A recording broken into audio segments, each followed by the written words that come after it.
नमस्कार. वसई विरार शहर महानगरपालिकेमध्ये विविध काम चालू आहेत आणि काही ठिकाणी असं बोललं जातं की आम्ही हे काम करतो, पाणी आम्ही आणलं जातो. गावात देखील आता वेगवेगळ्या चर्चा चालू आहेत. आम्ही जेव्हा गावातील काही गावकऱ्यांचे म्हणणे ऐकले त्यानंतर आम्ही वसई विरार शहर महानगरपालिकेचे उपमहापौर मार्शल लोपिस यांच्याकडे आलो आणि त्यांना विचारण्याचा प्रयत्न केला. ते काय सांगतात ते आपण ऐकूया. सरजी नमस्कार. नमस्कार. आता मागील मीटिंगमध्ये पाण्याच्या विषयावरती फार जोरदार बोंबाबोंब झाली आणि विषय देखील ठराव देखील मंजूर झाला. तर गावात आता पाणी कशा पद्धतीने दिलं जाणार आहे? गावामध्ये डोर टू डोर पाणी दिला जाणार आहे आणि त्यासाठीच आम्ही एक अतिशय चांगला निर्णय घेतला. कोणी विरोधकांनी वगैरे घेतलेला नाहीये. उलट विरोधकाच्या MLAनेच 1 वर्ष अगोदर त्या विधान भवनामध्ये जो पॉइंट घेतला की वसई विरारमध्ये अनधिकृत चाळ्या आहेत, वसई विरारमध्ये अनधिकृत बिल्डिंग आहेत, त्यांना OC नाही आहेत, त्यांना तुम्ही पाणी वीज कनेक्शन देऊ नका. तसेच ग्रामीण पट्ट्यात, संपूर्ण ग्रामीण पट्ट्यात जितके घरं आहेत 90% घराला OC/CC नाही आहे. म्हणून आम्ही हा ठराव घेतलेला आहे की वसई तालुक्यात राहणारा प्रत्येक नागरिक हा आपल्या विश्वासाने राहतो, त्यांना मूलभूत असा पाणी, शुद्ध पाणी मिळावा.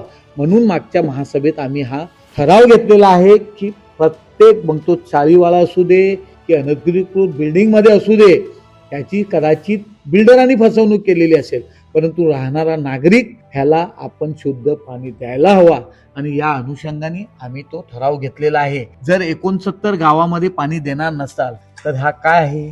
मागच्या महासभेत 52 गावातील विविध जलकुंभ 10 करोड 17 लाख रुपयाचा प्रस्ताव आम्ही मंजुरी दिलेली आहे. जे जे गावामध्ये जलकुंभ झालेले आहेत ते त्यावेळेला 2009-10 महाराष्ट्र जीवन प्राधिकरणाने बांधलेल्या टाक्या आहेत. त्या टाक्याचे ऑडिट झालेलं आहे आणि सगळ्या टाक्या रिपेअर केल्या जाणार आहेत. येत्या 3-4 महिन्यात त्या टाक्या रिपेअर होतील, त्याच्यात पाणी सोडलं जाईल आणि डोर टू डोर प्रत्येक घराला पाणी दिला जाईल. आणि याचं जर उदाहरण तुम्हाला हवं असेल तर बोळींज गावात तुम्ही जाऊ शकता.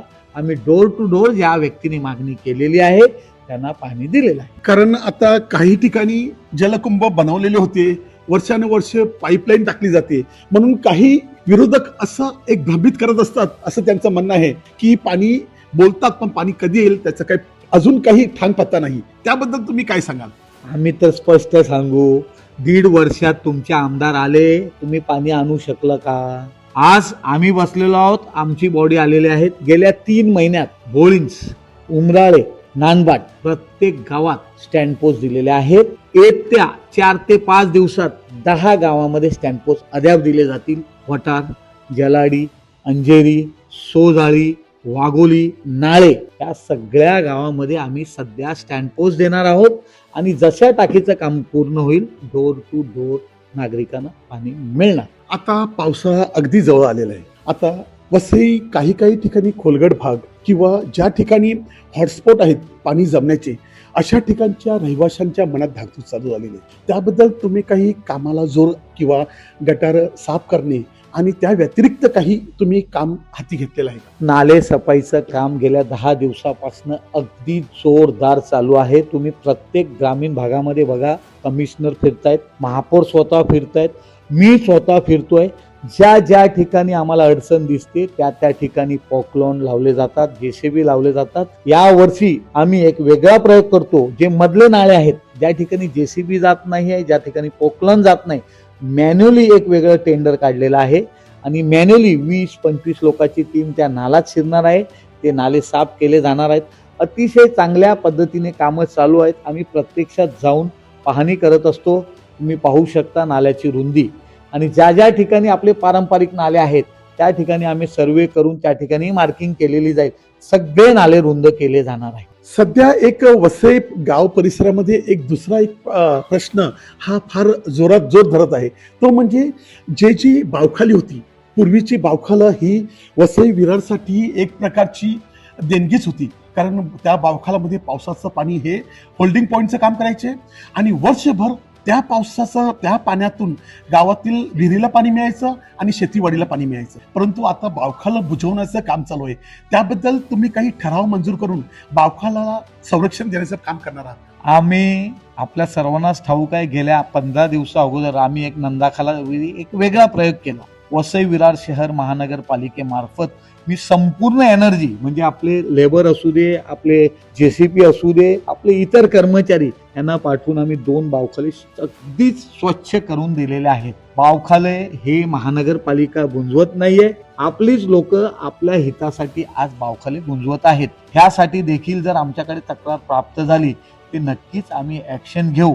परंतु माझी सगळ्या वसईतील नागरिकांना विनंती आहे की आपले बावखाले जे आहेत हे पारंपरिक बावखाले आहेत, हे बावखाले टिकायला हवेत.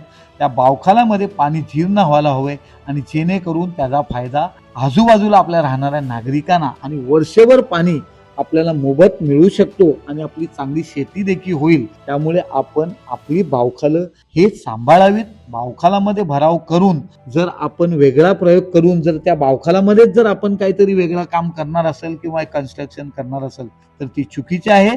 वसई विरार शहर महानगरपालिका नक्कीच यावर ॲक्शन घेईल.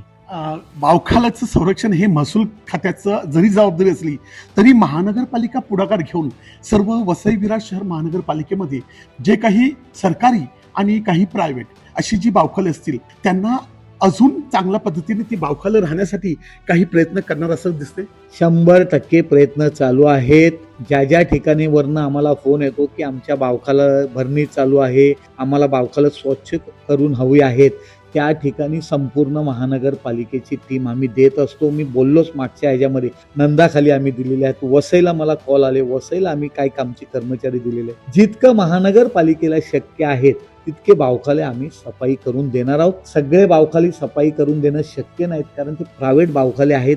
मालकी बावखाल्यामध्ये महानगरपालिकेला कोणतंही काम करता येत नाहीये. जे बावखालं महानगरपालिकेच्या मालकीचे आहेत ते 100% आम्ही क्लीन करू आणि 100% त्यामध्ये भरणी होणार नाहीत यासाठी आमचे प्रयत्न राहतील. तर उपमहापौर मार्शल लुपिस यांचं म्हणणं आहे की वसईतील प्रत्येक घरामध्ये पाणी देणं हे आमचं कर्तव्य जरी असलं तरी इतक्या वर्षात रेंगाळत पडलेली काही जी पाणी देण्याची क्षमता होती त्याला आमचं सरकार आल्या आम्ही त्यांना मीटिंगमध्ये पॉईंट ठेवून तो विषय मान्य केलेला आहे आणि आता वसईतील प्रत्येक जो मागेल त्यांना पाणी आम्ही देणार आहोत. म्हणजे वसईच्या घराघरामध्ये पाणी जाणार आहे हे त्यांचं म्हणणं असलं.